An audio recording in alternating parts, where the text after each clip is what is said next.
directement d'ici. Si vous voulez bien, alors, juste pour dire que vous êtes aussi d'abord chirurgien neuro-orthopédiste, alors le Quai-Tescouris, juste pour le truc sur l'autoroute de l'Ouest d'Argentine, je pense que malheureusement, les gens qui ont ramassé sur la route, on les emmenait chez vous à Garches, de ce côté-là, et puis ailleurs, mis à part de continuer de former sur cette discipline, donc le garant du conseil du CNR Santé plus particulièrement, et plus particulièrement en mission sur cette question de santé des soignants. Alors, on y va spontaxe comme vous voulez.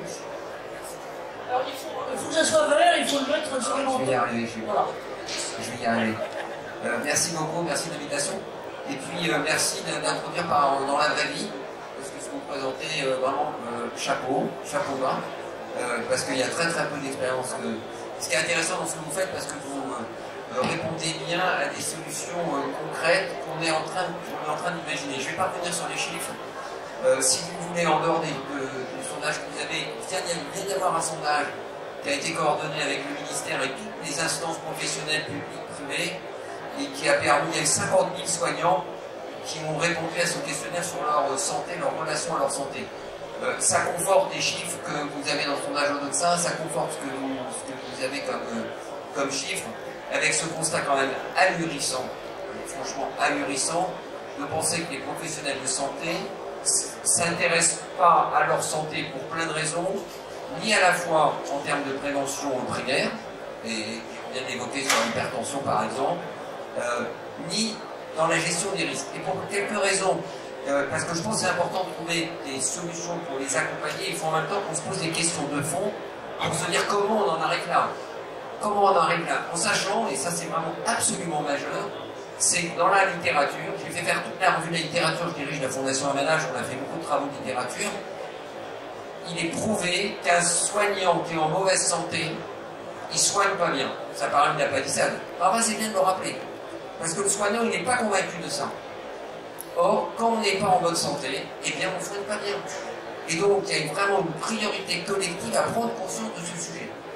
Il faut reconnaître que jusqu'à maintenant, c'est un sujet tabou. C'est sous le boisseau. Personne n'en parle. Vous n'en parlez pas en équipe, parce qu'on n'ose pas se mettre à poil, entre guillemets, moralement et physiquement avec le collègue.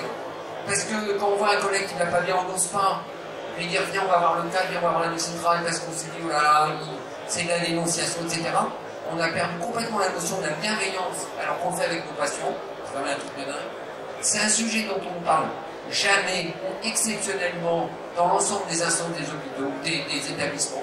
J'ai été longtemps à la direction générale de l'AP, de la direction générale de l'Europe. C'est pas des sujets, c'est pas un sujet, ce n'était pas un sujet. Donc, on a un enjeu majeur parce que les chiffres sont inquiétants.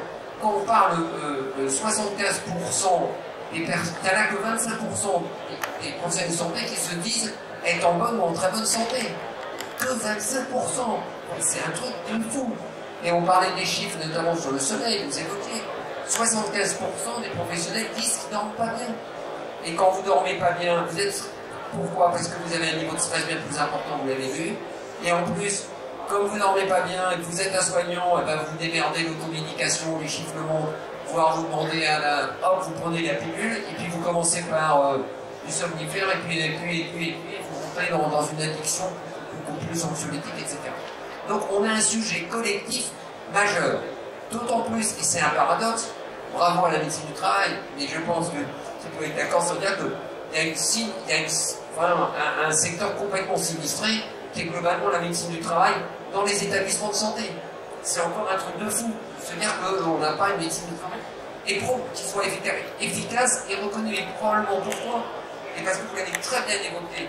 C'est parce que quand on est un soignant, avoir sa médecine du travail dans l'hôpital, ça va pas, il y a un truc qui va pas. Et sinon, en plus, la médecine du travail dans l'hôpital, elle s'intéresse éventuellement à ce moment où vous n'allez pas bien, pas du tout dans le champ de la prévention, de paradoxe. Et donc, il faut réimaginer des choses différentes. Et c'est la raison pour laquelle, moi, je suis vraiment bravo, parce que on est en train de faire remonter les initiatives, pensez à le mettre dans le site du gouvernement. Ils sont géniales, hein. Comment? Ils sont géniales, hein. D'accord. Oui, je pense que c'est du labellisable et du développement, mais c'est une autre vision. Il faudra que vous montriez quand même votre... Je connais bien Jacques Elise, le directeur. J'aimerais bien voir votre DT, comme vous dites, parce qu'en plus, c'est intéressant. Alors ensuite, je pense que donc, on voit bien dans la santé qu'il y a vraiment deux sujets que vous évoquez. Il y a la prévention comme tout à chacun.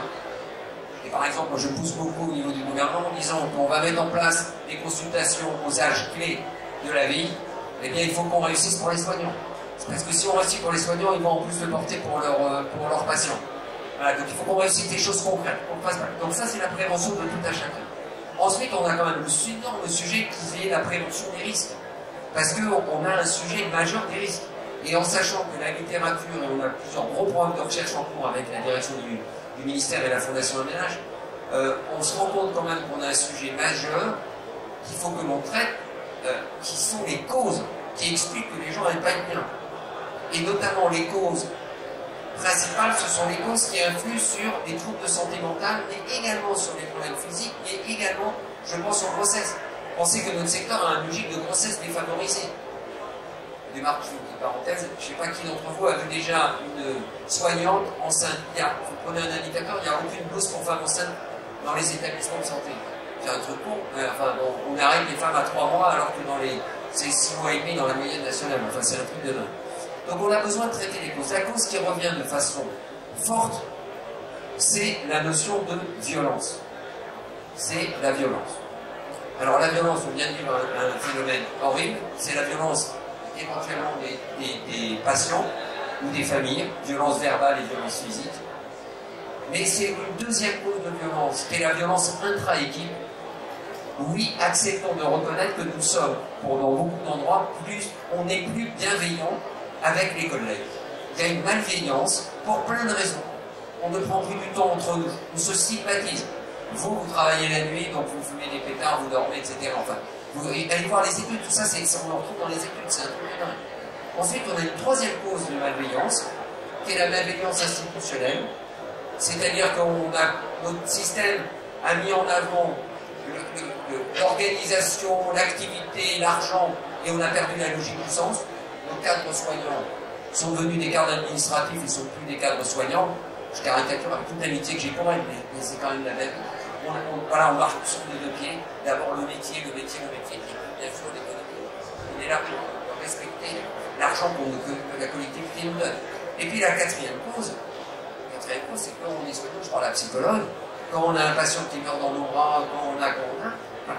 Ça fait beaucoup de violence. Donc quand vous cumulez tout ça, ces 4 sources de violence, elles vous expliquent le stress, 25% au minimum supérieur à la population générale, voire le double.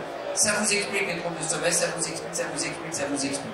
Donc il est très important de travailler comme vous le faites sur la prévention et accompagner les personnes quand elles ne vont pas bien. Mais on a également un sujet majeur, c'est faire la prévention de nos risques professionnels, pour faire en sorte que l'on diminue. Sinon, on est dans une pression, c'est un peu un tonneau d'Anaïde. Et donc on voit bien, ce sont les pistes très concrètes sur lesquelles on est en train de travailler au ministère.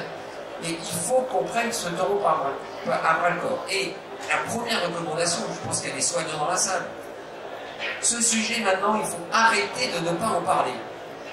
Moi je dis, quand tous les soignants dans la salle, vous rentrez dans le service demain, lundi, mais parlez de ça. Oui, on a le droit de parler de la santé avec nos collègues. Oui, on a le droit de dire qu'on ne va pas bien. Oui, on a le droit de dire qu'on n'est pas des superhumains ou des super... Oui, on a le droit d'accompagner un collègue.